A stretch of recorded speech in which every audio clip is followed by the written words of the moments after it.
নবী মুহাম্মদ সাল্লাল্লাহু আলাইহি সাল্লামকে শুধু মুসলিম বা আরবদের জন্য প্রেরণ করা হয়নি।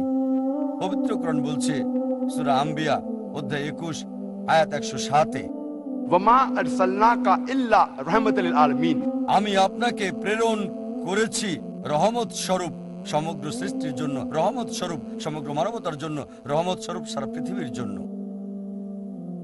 যেহেতু নবী মুহাম্মদ সাল্লাল্লাহু আলাইহি সাল্লাম শুধু মুসলিম বা আরবদের জন্য ছিলেন না, তিনি ছিলেন সমগ্র মানবতার জন্য আর ছিলেন সর্বশেষ নবী। যে মুজেজা তাকে দেওয়া হয়েছে সেটা সর্বকালের জন্য, আর তার এই মুজেজা সে সময়ের লোকদের সন্তুষ্ট করেছে, বর্তমানেও এবং ভবিষ্যতেও করবে।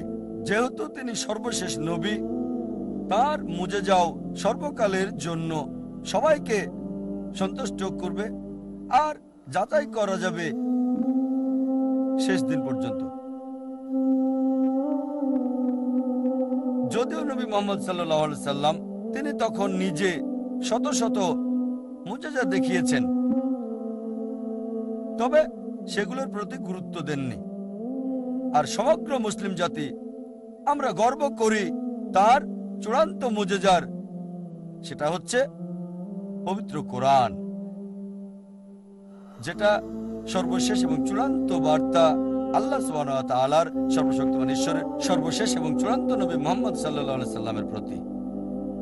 এটা হচ্ছে সর্বকালের জন্য অলৌকিক।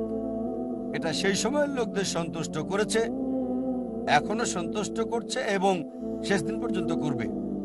এটা সেই সময় পরীক্ষা এবং যাচাই করা গেছে, এখনো যাচাই করা যাবে এবং ইনশাআল্লাহ এটাকে যাচাই এবং পরীক্ষা করা যাবে শেষ দিন পর্যন্ত।